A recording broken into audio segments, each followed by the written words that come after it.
Bismillahirrahmanirrahim. Assalamualaikum warahmatullahi wabarakatuh.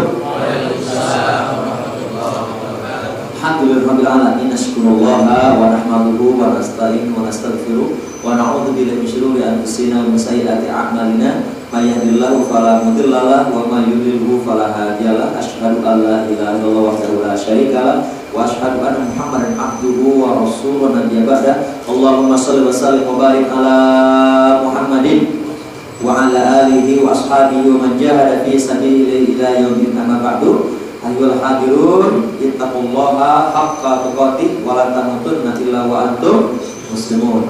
Bismillahirrahmanirrahim. Wa qul i'malu fasyarallahu amalakum wa rasul walil mu'minin. Shadaqallahu adzim. Kayak ini, walaupun informasinya baru sebagian, semoga kita bisa menjadi inspirasi bagi kita semua. Sepakat ya? Sepakat? Baik. Kita bahas sedikit tentang ashabul hamum. Apa artinya tadi? Mereka yang mencurahkan segenap potensi, pikiran, emosi, perasaan, akal, hati, fisiknya. Bahasanya intelektual, emosional, spiritualnya untuk menyelesaikan beban-beban tugas pekerjaan yang diemban kepadanya. Itu ashabul hamum. Pertanyaannya sekarang, fenomena yang kebanyakan sekarang adalah banyak orang yang bekerja hanya sekedar fisik. Ruhnya kadang nyangkut di rumah, ruhnya nyangkut di masjid, ruhnya nyangkut di musola dan pengajian. Kenapa? Buktinya ada gak orang bekerja korupsi? Ada? Ada gak orang yang bekerja semangat ketika ada atasan atau melihat, tapi ketika tidak ada atasan kemana? Ada gak yang malas-malasan?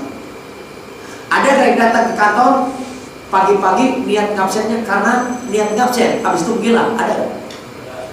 Berarti bekerja hanya sekedar fisik, bukan enggak ditambah atau enggak totalitas dengan ruh. Ini bahaya. Kalau orang bekerja sekedar fisik, maka mudah digoda oleh siapa? Oleh syaitan lalu ta'alahi. Baik, berbicara masalah tentang bekerja antara fisik dan ruh, ini perlu kita pelajari, perlu kita pahami bersama-sama. Hari ini banyak orang hidup tidak utuh. Banyak orang hidup tidak utuh. Baik dalam keluarga, baik dalam beribadah atau dalam bekerja, tidak utuh, hanya secara fisik. Contoh, banyak orang merawat, menjaga fisik atau ruhnya. Banyak orang yang memandikan, membersihkan fisik atau ruhnya. Banyak orang yang make up fisiknya atau ruhnya. Banyak orang memakai pakaian menutup aurat fisiknya atau ruhnya. Banyak orang yang makan, minum, memakan gizi, vitamin, suplemen untuk fisik atau ruhnya. Fisik. Banyak orang hidup tidak totalitas, separuh jiwa, separuh hidup, dan ini yang berbahaya. Sehingga terjadi masalah, korupsi di mana-mana, selingkuh, pacaran, perzinahan, narkoba, pertengkaran, berantem. Bahkan baru-baru ini informasi kita adalah ada seorang suami yang memutilasi istrinya, betul? Lalu dibuang di tengah jalan. Baru-baru ini kebetulan kita mendapat informasi ada seorang ayah yang disinahi anaknya, betul ya? Bahkan ada seorang ibu yang menjual anaknya dengan harga yang sangat murah. Banyak terjadi. Kenapa? Untuk apa sih mereka seperti itu? Untuk fisik atau ruh? Pertanyaan ruhnya ada apa ini?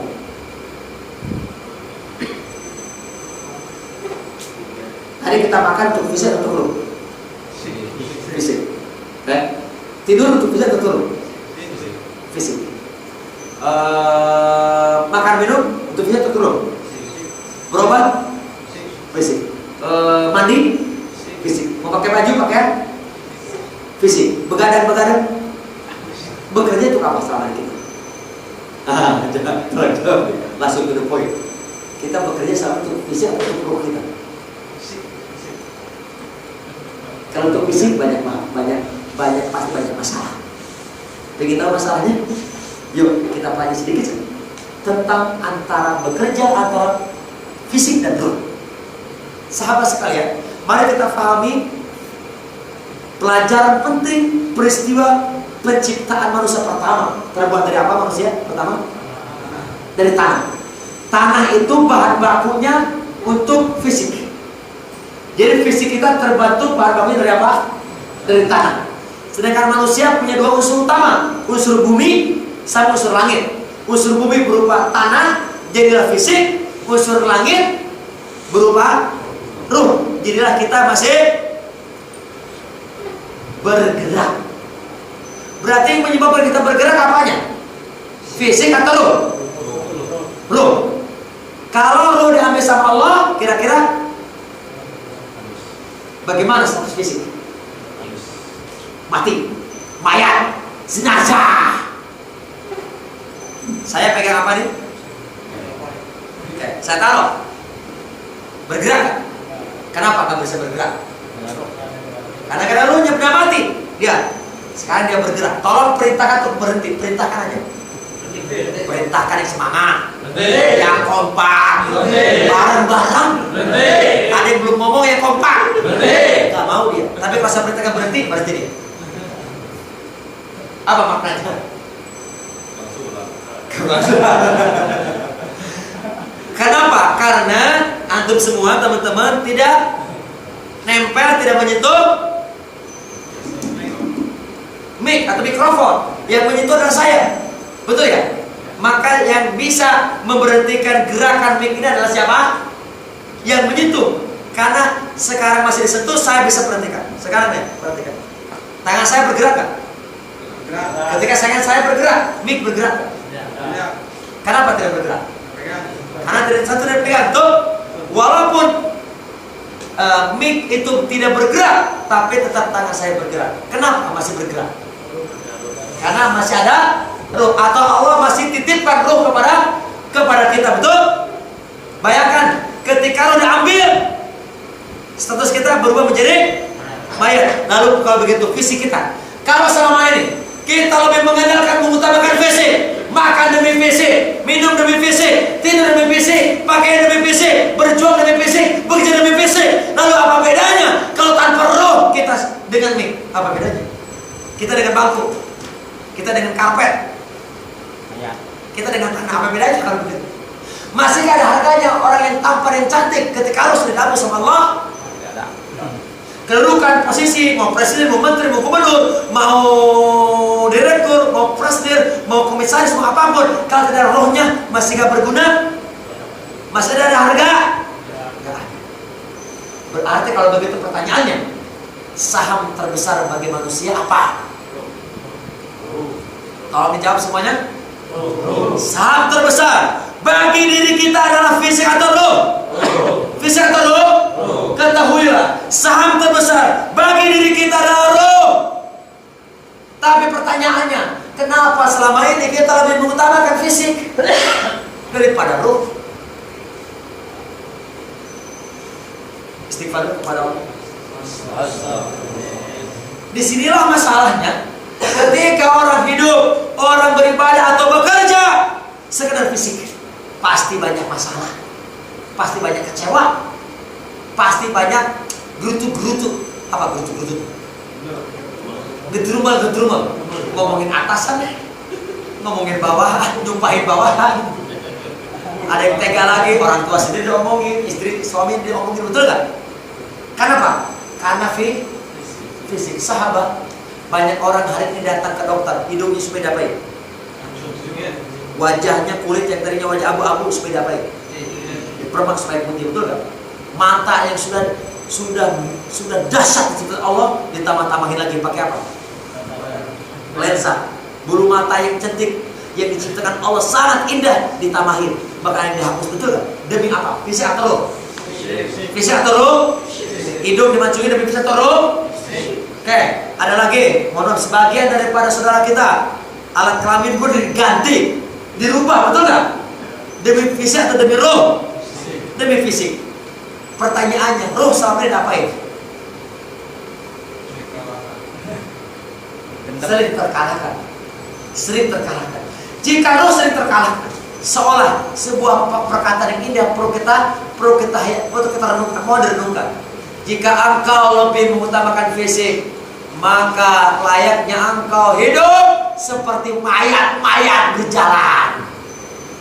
Seperti mayat-mayat yang sedang berjalan. Kalau hidup kita lebih mengutamakan fisik, lalu apa bedanya kita seperti benda-benda yang lainnya? Yuk kita istighfar kepada Allah. Astaghfirullahaladzim. Padahal demi Allah dan Rasulullah Muhammad SAW telah menyampaikan informasi kepada kita bahwasanya kalau kita lebih mengutamakan fisik, yuk kita pergi sebentar melihat peristiwa penciptaan manusia ke belakang. Awal mula ketika Allah hendak ingin menciptakan manusia, terbuat dari mana? Dari tanah. Allah panggil makhluk Allah yang telah diciptakan sebelumnya berupa malaikat dan iblis, dipanggil. Padahal Allah sang pencipta Al-Khaliq. Boleh gak Allah menciptakan manusia tanpa harus memanggil dulu makhluk Allah yang lain? Boleh gak? Boleh. Sebagaimana Allah menciptakan yang lain tanpa harus disaksikan oleh yang lain, betul? Tapi kenapa untuk menciptakan manusia Allah panggil makhluk yang lainnya? Ada apa kira-kira? Kalau boleh saya hayati renungkan, karena Allah begitu sangat amat mencintai kita, sampai-sampai ketika diciptakan kita harus disaksikan oleh makhluk yang lain. Ucapin subhanallah, alhamdulillah, la ilaha illallah, Allahu akbar. Manusia Allah ingin dimuliakan oleh makhluk yang lainnya demi cintanya Allah kepada kita. Allah hendak menciptakan manusia disaksikan oleh yang lainnya. Lalu Allah ingin mendengar perkataan mereka, ungkapan mereka, respon mereka ketika Allah ingin menciptakan manusia. Terbuat dari apa tadi? Dari tanah. Ingat nih, baru dari tanah, belum dari tipi bro. Bismillahirrahmanirrahim. Surat Al-Baqarah ayat 30. Wa isqala rabbuka lil malaikati inni ja'ilun fil ardi khalifah. Wa isqala rabbuka, ketika Allah berfirman kepada para malaikat, ini sesungguhnya aku ja'ilun hendak akan menciptakan, membuat khalifah fil ardi, manusia atau khalifah pemimpin di muka bumi. Pertanyaannya, apa reaksi malaikat?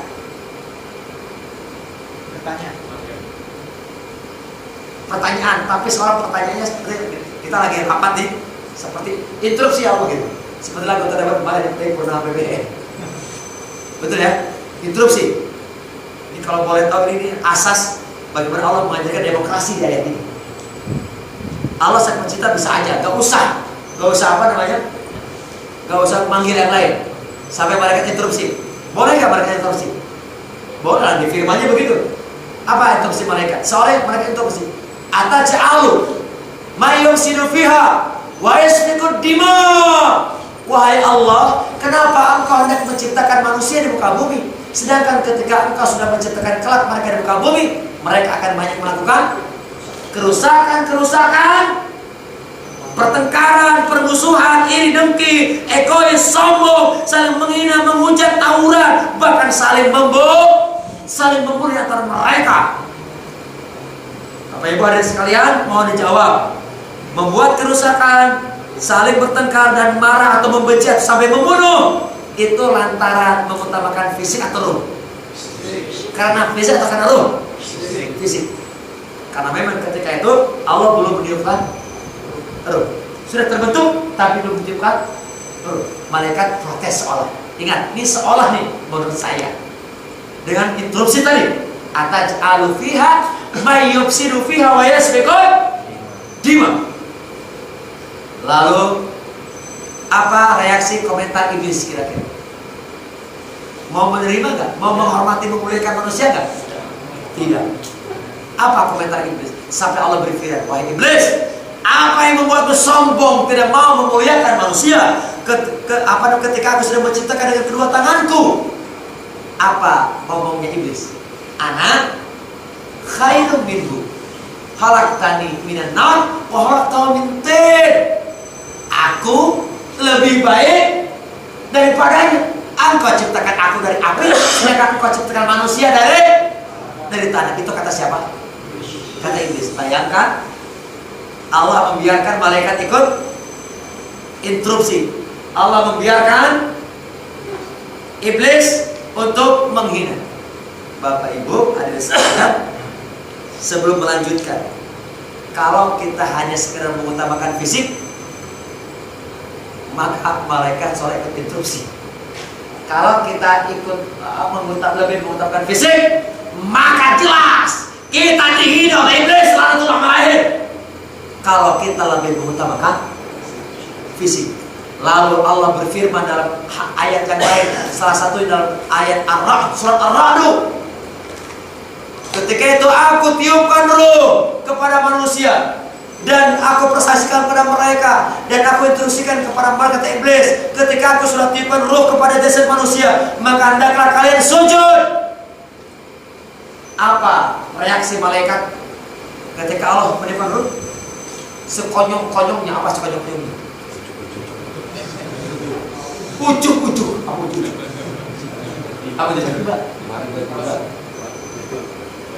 Tiba-tiba spontan malaikat langsung sujud. Sujudnya kepada Allah atau kepada Adam? Kepada Allah. Sujudnya tetap kepada Allah, tapi untuk memuliakan, menghormati. Kenapa? Karena seolah kata gini, ini sebelah, ini sebelah, ini sebelah. Saya bukan ingin menganalogikan, tapi ketika Allah sedang tadi memanggil malaikat dan iblis, gitu ya, Allah yang menciptakan dan manusia yang baru dari tanah itu sudah tercipta, tapi belum ditiupkan roh, betul? Oke, disanggah, dihina oleh malaikat menyanggah, kemudian iblis menghina, kemudian Allah tiupkan roh, kemudian Allah memerintahkan apa? Memerintahkan untuk sujud. Respon malaikat sujud gak?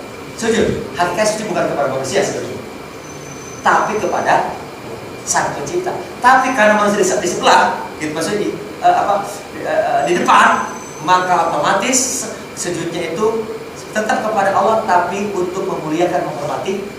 Harus kira-kira begitu. Bisa dipahami? Understand? Understand? Fahim tuh? Nyaut tuh? Baik, sahabat sekalian, sejarah ini atau peristiwa penciptaan ini menggambarkan kepada kita agar kita jangan mengutamakan fisik, jangan melebihkan fisik, jangan sombong dengan fisik. Karena kalau sombong dengan fisik atau lebih mengutamakan fisik, maka seolah malaikat ikut protes interupsi, seolah ya menurut saya. Dan malaikat dan iblis ikut menghina. Tapi ketika Allah meniupkan ruh, malaikat sujud. Berarti malaikat sujud karena bukan karena fisik kita yang terbuat dari tanah, tapi karena Allah sudah meniupkan ruh. Lalu ketika malaikat sujud, masih ada yang membangkang. Siapa dia? Iblis. Betul ya? Tidak mau sujud. Lalu apa respon Allah? Apa reaksi Allah ketika iblis tidak sujud? Apa firman Allah? Allah berfirman, Allah bilang, Allah ngomong, wahai iblis, pergi engkau keluar dari surgaku ini, wahai makhluk yang terlaknat, wahai makhluk yang terkutuk, pergi, keluar. Kata siapa? Allah. Kata siapa? Allah. Kata Allah. Bayangkan, demi cintanya Allah kepada kita, iblis yang tidak mau sujud itu diusir oleh Allah dari surga demi cintanya kepada kita. Karena iblis tidak memuliakan kita, tidak menghormati kita, lalu Allah mengusir iblis. Namun pertanyaannya adalah, kenapa hari ini banyak orang datang kepada iblis? Kayak syukur lebih ramai, ke para korma, ke dukun lebih ramai, ke orang pintar lebih ramai, betul? Demi fisik, demi roh, demi fisik. Padahal Allah telah mengusir iblis gara-gara mereka tidak mau sujud di hadapan kita. Lalu kenapa kita sedang hidup di bumi, kita datang kepada iblis, bahkan kita menjadi temannya iblis, atau sebagai kita menjadi iblis, atau kita mudah tergoda oleh iblis? Istighfar kepada Allah. Astagfirullahaladzim sambil baca ta'awud. A'udzubillahi minasyaitonir rajim min hamzihi wa nafsihi. Hadirin sekalian, jika ada orang yang tega, jika ada orang yang zalim, adalah manusia yang tidak tahu diri, yaitu ketika Allah sudah mengusir iblis dari surga lantaran tidak menghormati kita, lalu kita malah mendekat kepada iblis, atau kita menjadi temannya iblis, atau kita bahkan menjadi iblis itu sendiri. Istighfar. Seolah cinta dibalas dengan air susu, dibalas dengan air tuba. Cinta dibalas dengan pengingkaran kepada Allah. Ini yang terjadi karena mengutamakan apa tadi? Mengutamakan apa? Fisik. Pertanyaannya, apakah salah Allah memilih bahan baku kita terbuat dari tanah? Salah gak? Demi Allah gak salah. Karena Allah sang pencipta. Allah tahu terbuat dari apa ciptaannya sesuai dengan tugas, fungsi pokok, tujuan diciptakan. Oke, penciptaan manusia diciptakan untuk apa? Di ayat tadi disebut apa? Khalifah.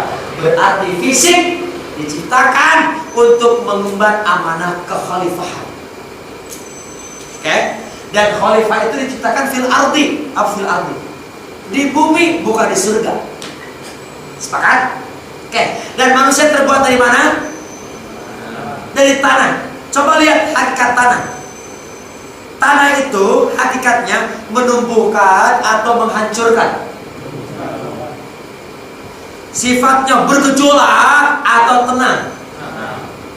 Tanah sifatnya menumbuhkan. Dan tugas kita sebagai khalifah, tugas kita untuk takmirul ardi, kata Allah, untuk memakmurkan bumi, untuk menghidupkan, menjaga, melestarikan. Maka mestinya para pemimpin kalau tahu tugas sebagai khalifah dan tahu kita terbuat dari tanah dan tanah untuk menumbuhkan, maka mestinya negara kita bertumbuh gak? Maju gak? Berkembang gak? Mestinya. Tapi kenapa kekayaan alam kita tidak kita nikmati sendiri? Siapa yang menikmati kekayaan alam kita? Kalau kita sering melakukan penerbangan, balik ke Batam gitu kan, 10 tahun yang lalu dengan sekarang beda. 10 tahun lalu lihat dari pesawat hijau, sekarang merah, putih. Kalau di Lombok, di NTB putih, karena tambang emas di apa? Diambil, habis itu gali-gali tinggalin. Kalau di Bangka Belitung ada timah, digali, lihat dari atas dari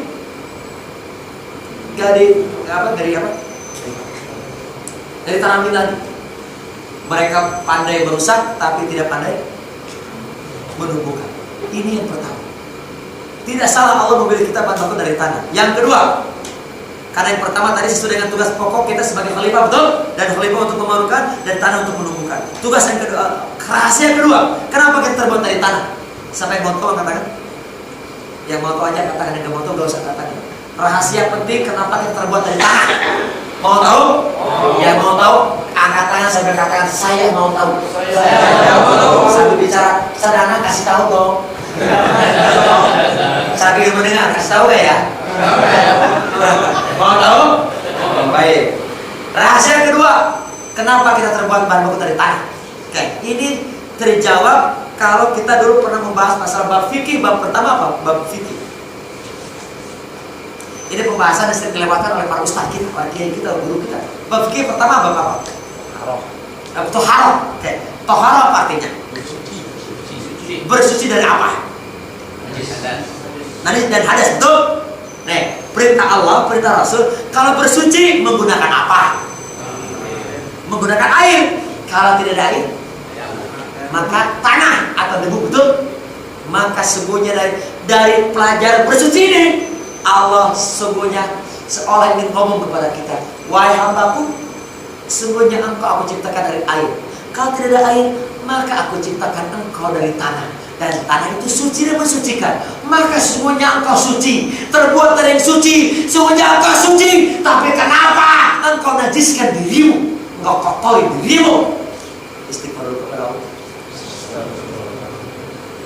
Kita terbuat dari apa sekali lagi? Tanah.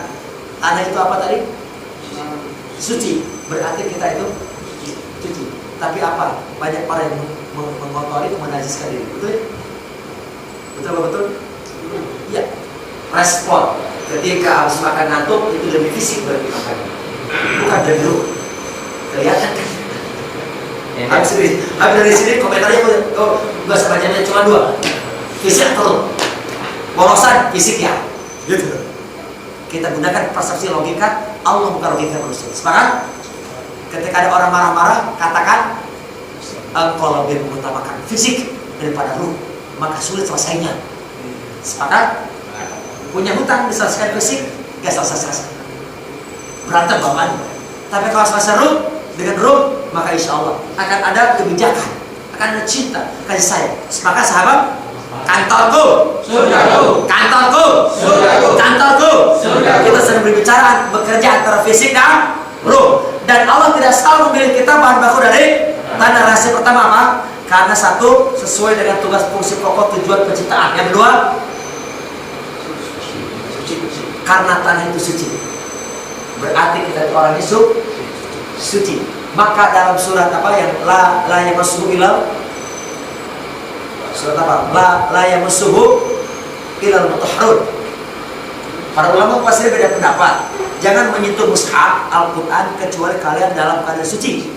Suci di sini menurut sebagian ulama adalah harus bersuci dulu. Sebagian lagi boleh menyentuh Quran walaupun tidak bersuci karena kita sudah suci, kecuali zunub. Zunub apa?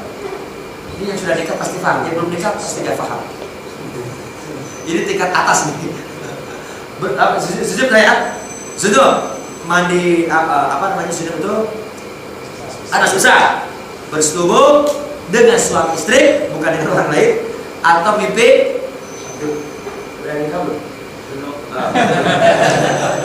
Mau cepat nikah?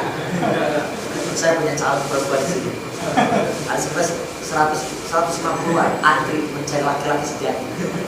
Kalau ada yang mau boleh daftar ya. Ada yang belum nikah di sini? Angkat tangan. Belum. 2 orang aja. 2 orang. Kita doakan yang belum nikah semoga dapat jodohnya cepat. Terbaik dari Allah. Minimal 3 cek. Pertama orangnya cantik, amin dong. Yang kedua cerdas orangnya. Yang ketiga coleh orangnya. Amin Rabbal Alamin. Udah punya jodoh belum? Mau dibantu saya? Serius nih? Mau? Yakin? Alhamdulillah Allah. Makanya bulan kemarin belum datang ya? Sekarang berarti jawaban doa. Jawaban doa kita doakan cepat dapat jodohnya. Masih belum Ramadan, setelah Ramadan nikahnya. Serius nih? Ada banyak perempuan yang datang ke saya itu adalah Ustaz, tolong carikan. Saya tidak melihat apapun kecuali dia yang bisa menjadi imam buat kami ini. Gak ada kriteria yang lain-lain. Kriterianya roh harus sudah ngaji dengan saya. Udah paham, bukan fisik taat, tapi roh. Mau atau enggak? Mau? Yakin? Serius? Berapa umurnya? Berapa umur sekarang? Sekalian betul nggak? Ini jawaban doa, ikut ngaji bisa jadi jawaban doa. Soalnya ya Allah jodoh ya Allah. Ikut ngaji dah apa jawaban? Alhamdulillah. Berapa umurnya? Nanti setelah selesai. Ucapin subhanallah. Alhamdulillah. La ilaha illallah.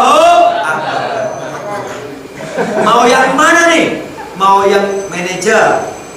Mau yang psikolog? Mau yang dokter? Mau yang guru? Mau yang mana? Pengusaha? Dan rata-rata Yang mau aja. yang mau aja.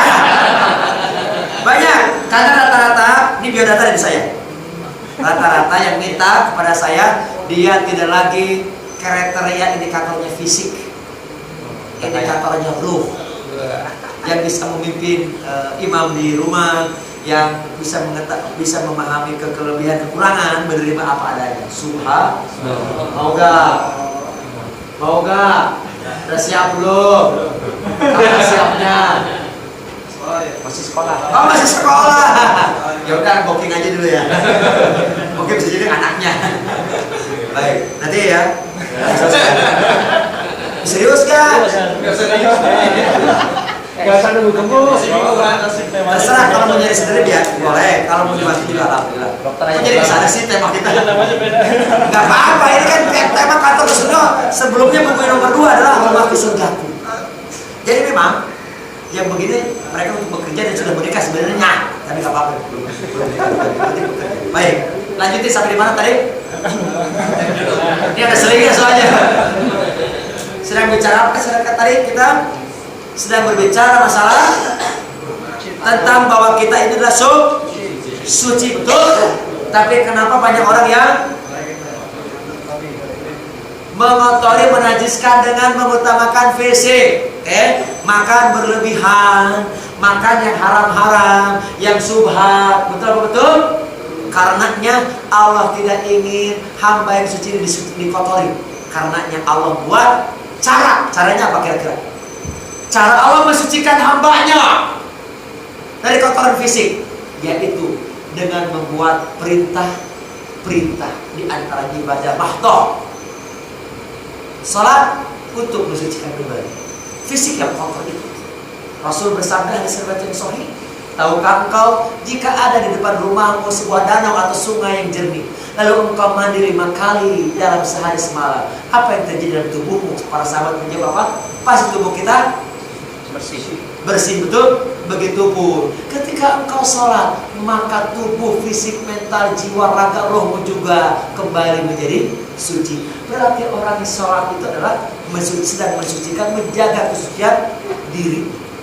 Kemudian setahun lama mungkin bisa kita makan halal berlebihan, ada lagi subhat dan riba yang haram-haram, maka Allah ingin mensucikan diri kita dengan cintanya. Allah ciptakan 1 bulan di antara 12 bulan, yaitu bulan untuk apa sih? Mensucikan diri kita. Ucapin subhanallah. Kemudian Allah tidak ingin daging darah kita, hormon kita, darah daging kita terbuat dari harta-harta yang haram, yang subhat, yang riba, yang tidak jelas statusnya. Maka Allah berikan sebuah cara untuk mensucikan harta dan fisik kita, yaitu dengan perintah apa? Zakat, infak, dan sedekah. Ucapin subhanallah. Bisa jadi ada sholat yang kurang khusyuk, zakat yang kurang ikhlas, puasa yang kurang ikhlas, pekerjaan rumah tangga yang tidak beres, pekerjaan di kantor tidak beres, kehidupan. Maka Allah perintahkan kepada kita untuk berangkat ke Baitullah Haji, ke Makam Karamah untuk haji. Sucilah kita, bersihlah kita. Maka Rasul bersabda, berangkat pulang haji Selasa Ramadan, maka engkau seperti bayi yang dilahirkan, betul? Au kama qala Rasulullah Muhammad SAW, suci kembali. Tapi pertanyaannya, kenapa kita kotori kembali? Kenapa kita najiskan kembali? Istighfar kepada Allah. Kenapa kita najiskan? Karena lebih mengutamakan apa tadi? Fisik, bukan? Ruhnya istighfar lagi kepada Allah. Astaghfirullahaladzim. Baik sahabat sekalian, tadi tugas utama fisik yang terbuat dari tanah untuk apa? Melakukan tugas fungsi kita sebagai apa? Khalifah, memakmurkan masjid, memakmurkan bumi dari kepunahan, kehancuran, atau menyelesaikan tugas-tugas pekerjaan. Oke. Sedangkan ruh, tugas fungsinya apa?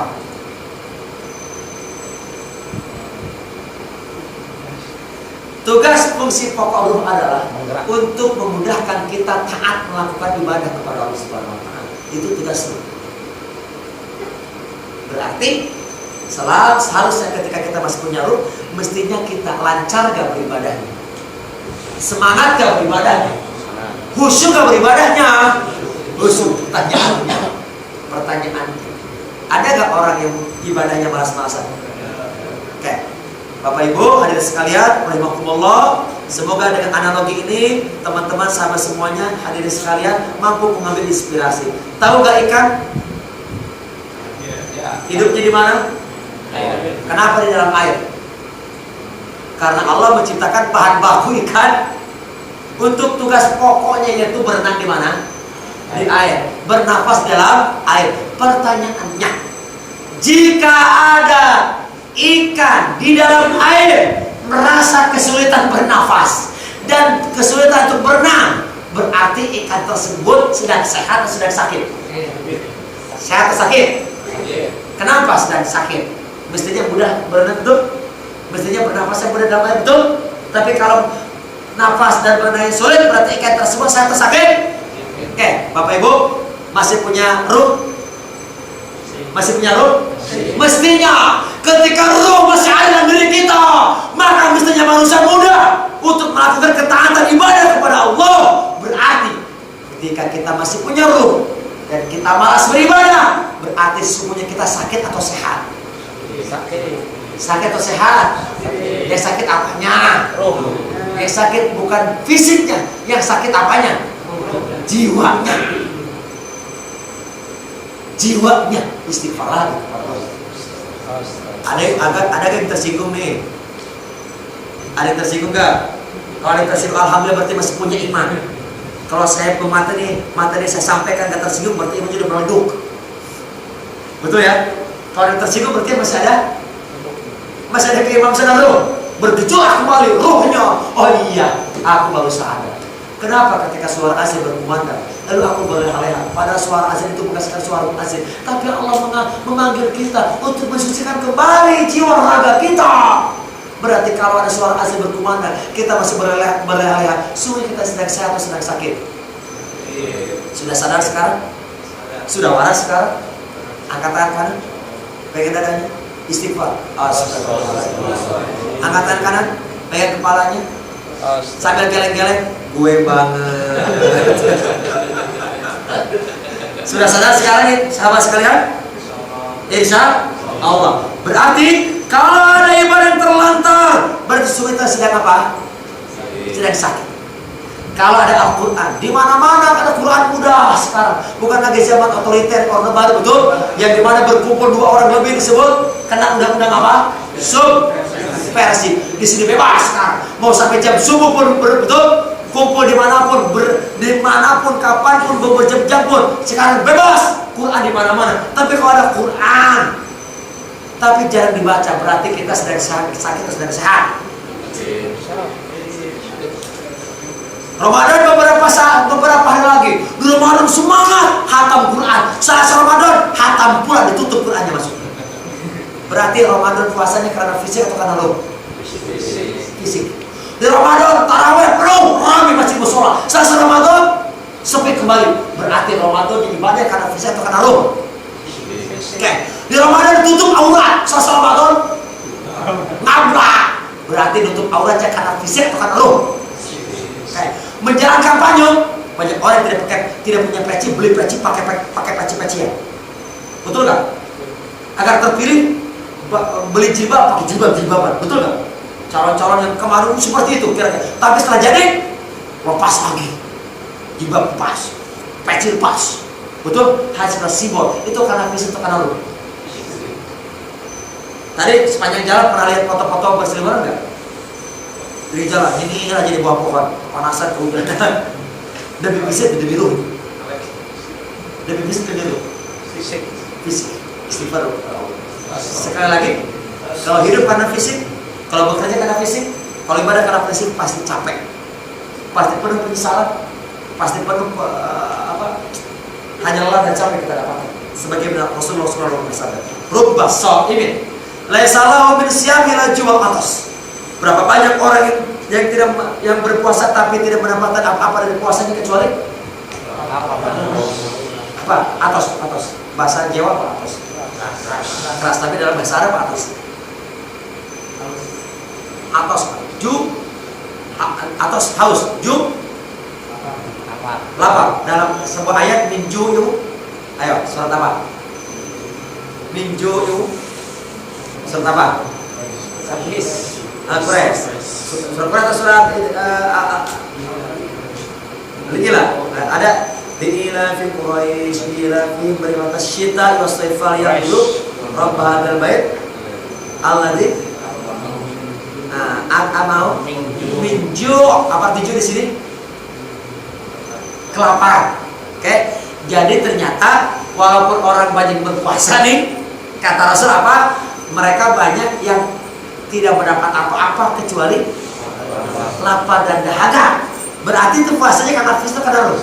fisik. Dalam hadis yang lain, hadis salah satu diriwayatkan oleh Ibnu Huzaimah dan diriwayatkan oleh Imam Ahmad, raghima anfa shaimin, banyak orang yang celaka selesai Ramadan atau dia keluar Ramadan tapi dosanya tidak terampunkan oleh Allah Subhanahu wa taala. Berarti puasanya karena bisa terpengaruh. Bismillahirrahmanirrahim. Fawailul lil musallin. Celakalah orang yang sholat. Betul? Kenapa orang yang sholat celaka? Orang yang sholat aja celaka, gimana gak sholat? Siapakah orang yang sholat celaka itu? Alladzi nahum an sholatihim sahur walladzina hum yura'una wa yamna'una. Siapakah orang yang sholat siapakah orang yang sholat celaka? Mereka yang lalai. Kenapa lalai? Dalam tafsirnya Ibnu Abbas radhiyallahu anhu mengatakan kepada kita, lalainya bisa jadi dua. Satu, sebelum sholat dia makan minum sesuatu yang akan menghilangkan akal, bisa mabuk, narkoba, alkohol, miras dan yang lainnya, kemudian sholat. Sampai terjemahnya itu salah satu asbab nurul turunnya ayat Al-Kafirun. Ketika ada orang sholat, mabuk, sholat, bacaan sholat Al-Kafirun bolak-balik, gak selesai. Karena sambil mabuk. Atau yang kedua, kata Ibnu Abbas, banyak orang sholat lalai itu karena dia tidak paham apa yang dia baca. Kalau boleh tahu, kalau boleh jujur, mau dijawab, sholat kita hari ini apakah masih sama dengan sholat kita dulu sejak TK SD? Sama atau beda? Saya ulang pertanyaan sebulan yang lalu. Sama.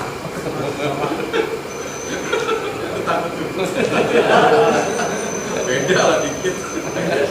Bulan yang lalu dikatakan wasburni. Sekarang saya tanya lagi, wasburni apa artinya? Belum dicari juga? Bisa Google atau istilah Yahoo. Wasburni apa artinya wasburni? Sering dibaca. Walaupun Rasul tidak mengajarkan ada wasburni di hadis itu.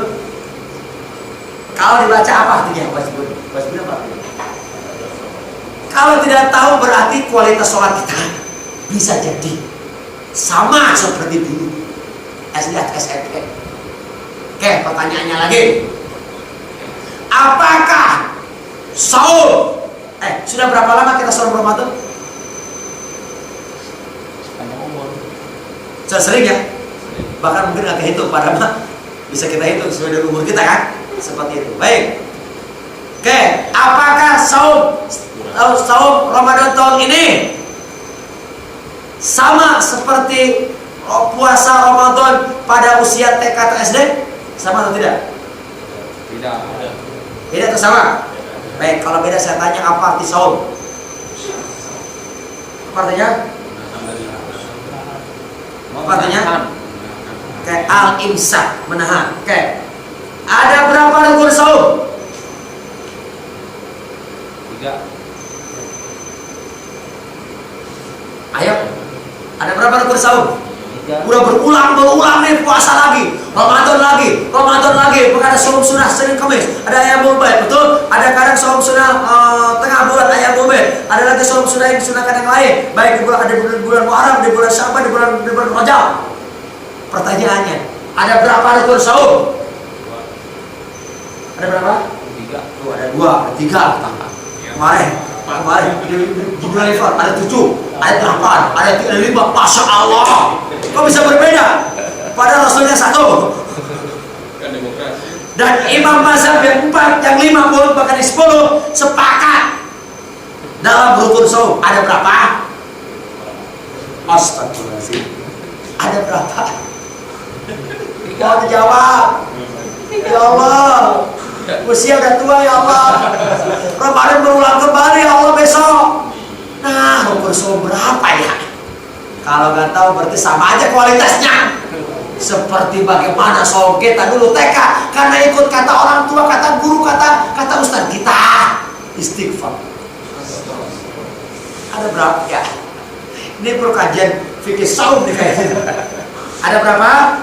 3. Ada 2. Yang pertama niat di malam hari. Yang kedua al-imsak, menahan dari segala macam yang membatalkan puasa dari sejak subuh sampai maghrib. Itu doang udah. Pertanyaan kembali, ada berapa syarat sah puasa? Bingung lagi. Sekalian tahib Ramadan ya. Sekalian tahib Ramadan kan sebentar lagi Ramadan. Sekalian aja dah. Malam-malam deh. Ada berapa syarat sah puasa kita? 3 itu baru 3.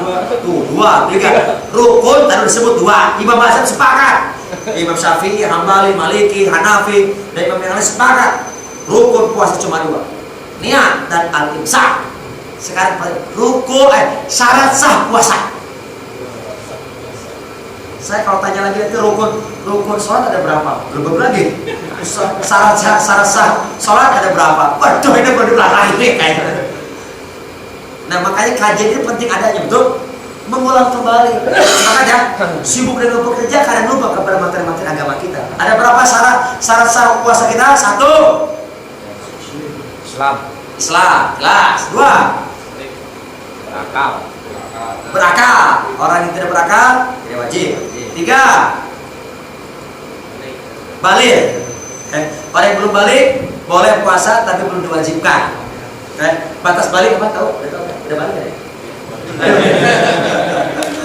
Balik laki-laki batasnya mimpi, basah dan atau menurut ulama adalah usia 15. Tapi kalau belum 15 sudah mimpi berarti sudah balik. Sekarang ada anak SD yang sudah balik. Usia berapa SD? Kelas 4 aja udah balik. Kenapa? Karena pengaruh media. Perempuan usia berapa? 9 tahun dalam fikih. Atau siapa yang mendahului? Apakah 9 tahun dulu atau haid dulu? Kalau haid usia 8 tahun sudah haid, ya udah balik. Walaupun belum sampai usia 9 tahun. Apalagi Islam, berakal, balik. Kemudian Mampu? Ya, mampu. Ingat puasa atau ingat haji? Mampu. Oke, apalagi? Merdeka. Oke, merdeka di sini ada dia bukan budak ya. Apalagi? Apa syaratnya? Syarat wajibnya, masya Allah lupa lagi.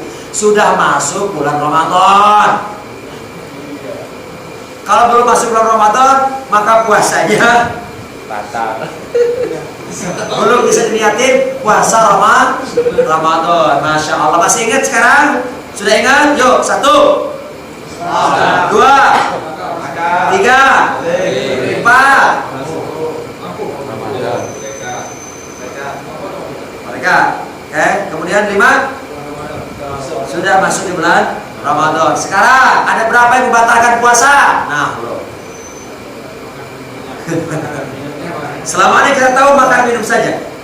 Baik, yang membatalkan puasa sebenarnya ada 2 besar. Yang besar, pertama yang membatalkan puasa, yang kedua yang membatalkan pahalanya. Saya selama ini kita ingat-ingat yang membatalkan puasa tok dan harus diganti nanti setelah qada ya. Yang membatalkan puasa adalah makan minum atau memasukkan benda ke sesuatu yang sering kita masukin lewat makan atau minum.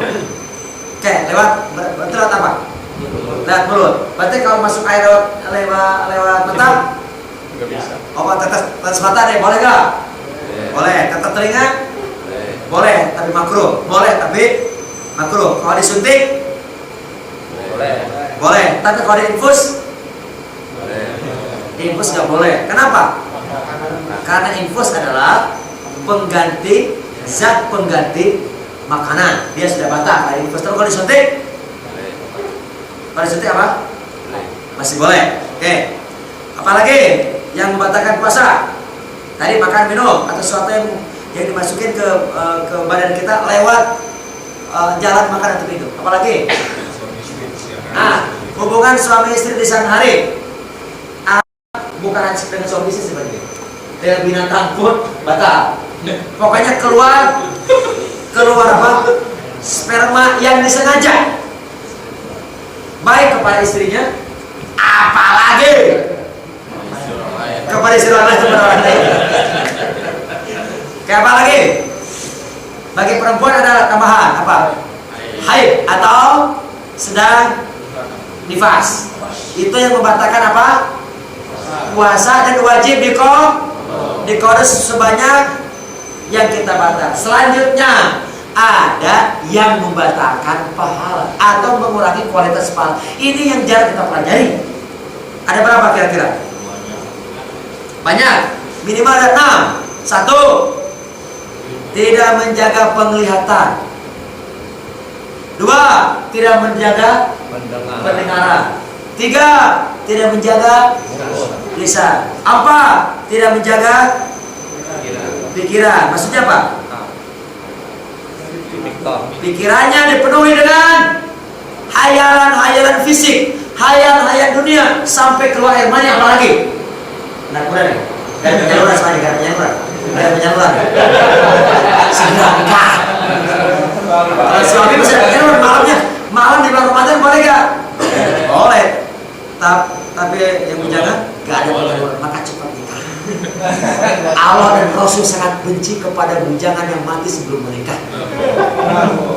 Nggak dianggap umatnya. Baik. Jadi ketika pikirannya dipenuhi dengan hayalan yang membangkitkan syahwat, libido, nafsu duniawi atau fisik, maka itu bisa mengurangi pahala. Contohnya tadi ya, membayangkan ketika melihat pornografi, baik sengaja dan sengaja, lagi nyetir motor di belakang ada yang lewat, wow, cantik banget bro, langsung stimulus membayangkan, itu bisa mengurangi pahala. Atau apa? Di pikirannya selalu dipenuhi dunia, bukan dipenuhi oleh Allah, dipenuhi oleh pahala. Contoh apa? Nanti kita lihat bulan awal pertama tarawih, ramai gak biasanya? Ramai. Selanjutnya ada kemajuan gak? Ada kemajuan. Sampai kenapa? Karena banyak manusia yang berpuasa atau muslim yang otaknya dipenuhi dengan apa? Kira-kira dengan apa? Dunia. Contohnya apa? Oke, kue lebaran, baju baru, apalagi persiapan pulang kampung. Maka sekarang belum ada tiket udah habis. Dipenuhi otaknya dengan apa? Dunia. Itu bisa mengurangi pahala, bisa menghabiskan pahala. Istighfar kepada Allah. Rasul menganjurkan apa ketika Ramadan? Apalagi di akhir 10 hari terakhir Ramadan, menganjurkan apa? Kata Rasul apa? Kata para sahabat, Rasul di 10 hari terakhir seolah mengikat apa? Menguatkan ikat pinggang. Betul? Maknanya apa? Menghabiskan waktu hari-hari untuk i'tikaf, untuk mencari Lailatul Qadar. Bayangkan Rasul dan para sahabat, Rasul dijamin oleh Allah masuk surga aja masih mencari Lailatul Qadar. Lah kita yang belum dapat dijamin, gimana posisi kita 10 hari terakhir Ramadan? Inspirasi kalau begitu, kita buktikan tahun ini ada etika. Paling tidak tanggal-tanggal ganjil di sini. Sepakat gak? Sepakat? Gedung siapa? Gedungnya sini. Ya ada kan, walaupun sekali dalam 10 hari. Bulan terakhir, mungkin 21. Kalau orang Arab hampir sepakat mereka level kode katanya 27. Jadi 27 turun apa itu? Paling lama 27 malam 27. Iya. Tapi bagi kita adalah jadikan momentum semua Ramadan adalah momentum untuk Lailatul Qadar.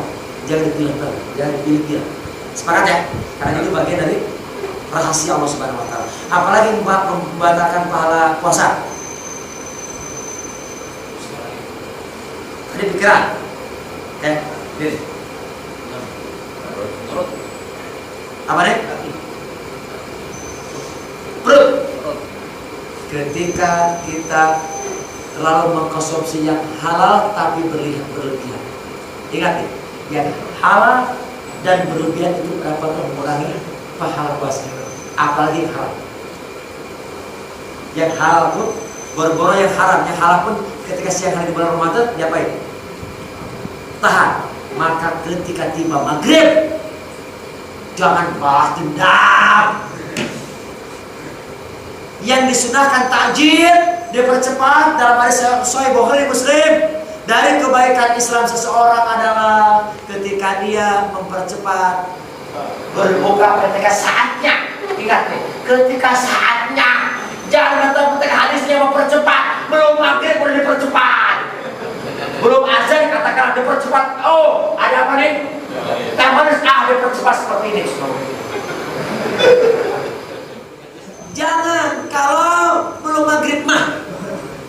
Tapi kalau sudah maghrib percepat. Fahimtum? Ini yang terjadi fenomena di Indonesia, bukan di sini, bukan. Karena belum berubah. Kenyataannya setelah takjil itu kata sunahnya dalam hadis surat Ibnu Huzaimah dengan 3 biji kurma atau dengan yang manis-manis atau air yang manis atau air putih. Nah, disunahkan takjil. Tapi setelah takjil atau iftar buka puasa langsung makan besar atau sholat maghrib dulu.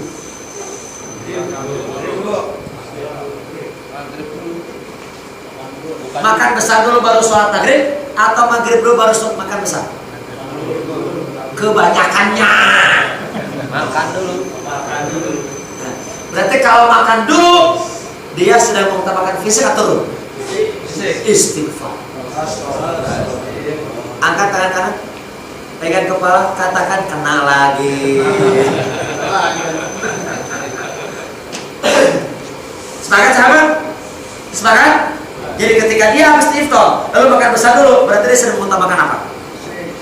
Padahal boro-boro yang haram pun di bulan Ramadan mestinya disedikitkan, karena puasa bukan untuk fisik, puasa untuk ruh, maksudnya puasa untuk Allah. As-shaumu li, atau kama qala Allah Ta'ala dalam hadis qudsi, shaum untukku, bukan untuk fisik kita. Istighfar kepada Allah. Baik. Terakhir, mobil diciptakan atau motor diciptakan buat apa sih? Mobil, motor diciptakan untuk apa? Transportasi untuk memudahkan kita mencapai tujuan, betul ya? Betul. Tapi kalau kita nyetir motor, dari mobil kok gak sampai-sampai, sulit, lama nyampainya, mogok, betul? Berarti mobil tersebut sedang baik, sedang rusak. Baik rusak. Ketika roh masih ada dalam diri kita nih, masjid kebujuk rame juga, berarti manusia sedang rusak, sedang baik. Negara kita nih miskin terus, korupsi banyak, berarti sedang baik, sedang rusak. Quran mesti dibaca tapi jarang dibaca, atau pakai setahun sekali hatamnya, atau pas malam Jumat, atau pas ada yang meninggal saja baca Qurannya, berarti manusia sedang baik, sedang rusak. Ketika ada suami istri berantem, bertengkar, berarti dia sedang baik, sedang rusak. Utamakan fisik atau roh? Fisik. Antar teman, antar pegawai, antar perusahaan berantem, berarti mereka itu sedang baik, sedang rusak. Sedang mengutamakan fisik atau roh? Mengutamakan fisik. Baik, sahabat sekalian, semoga materinya kan sudah jam 11:30, ya terasa. Sekali lagi, kayaknya materi tidak akan pernah tuntas. Masih banyak informasi lagi dari Allah dan Rasul tentang bagaimana Allah mengabarkan, Rasul mengabarkan bahwa surga itu dekat dengan mereka yang bekerja. Kita baru satu ayat surat Al-Kahfi ayat 110, kemudian satu hadis Sahih Muslim nomor berapa? 50.000. Kemudian hadis yang terakhir tadi adalah dari Abu Hurairah. Ini terdapat dalam beliau mengatakan ini adalah di dalam Akhbar Asbahani di Abi Naim, halaman 772. Baik, paling tidak dari informasi ini kita mesti semakin bangga, semakin bahagia, semakin gembira bahwa surga itu ternyata dekat dengan kita, dan surga itu sudah Allah siapkan untuk mereka yang bekerja. Dan semoga kita semua punya motivasi sama, bukan untuk fisik tapi untuk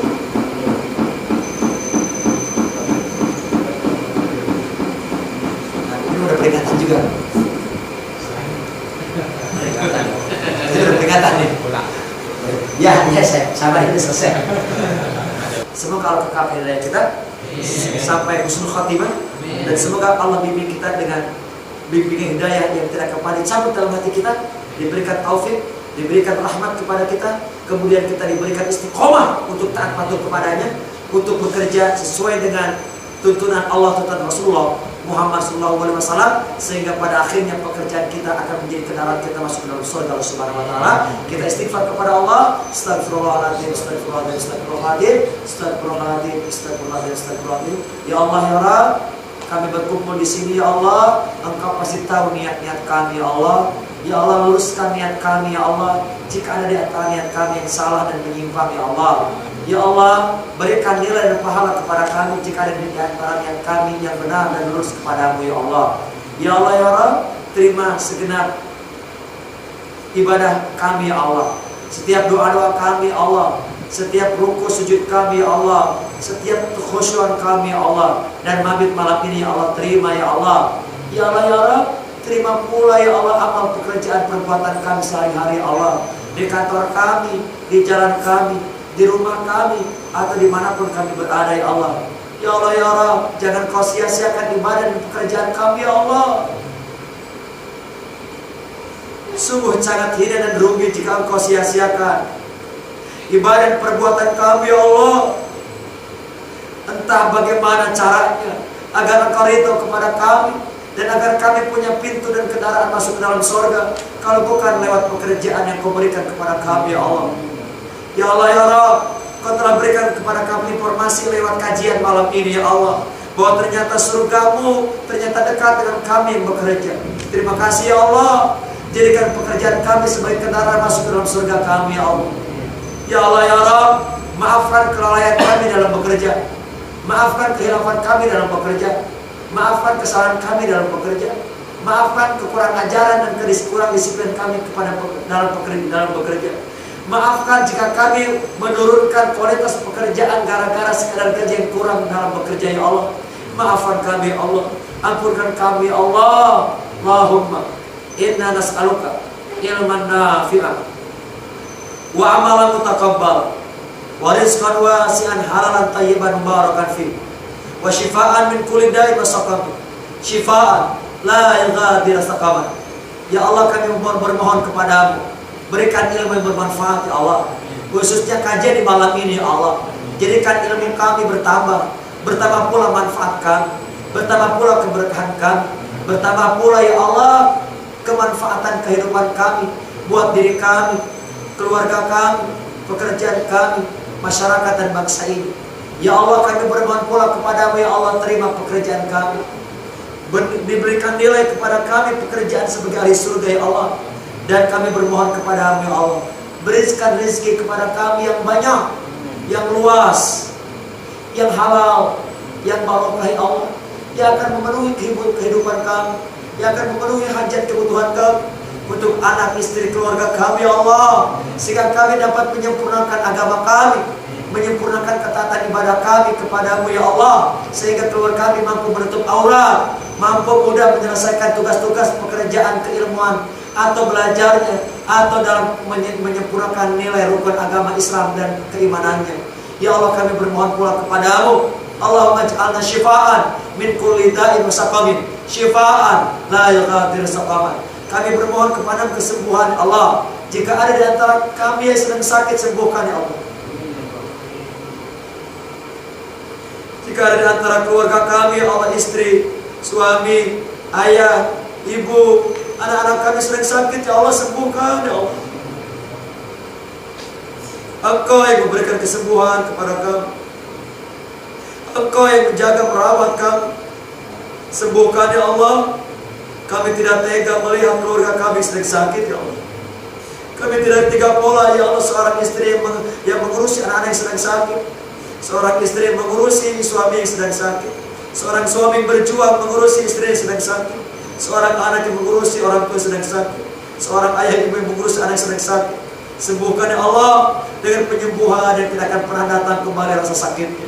Rabbana zalamna anfusana wa in taghfir lana wa tarhamna lakunanna minal khasirin. Rabbana atina fid dunya hasanah wa fil akhirati hasanah wa qina adzabannar wa inna jannata ma'al abrar. Ya Aziz, Ya Ghaffar, Ya Razzaq, Ya Fattah, Ya Alim, Ya Shifa,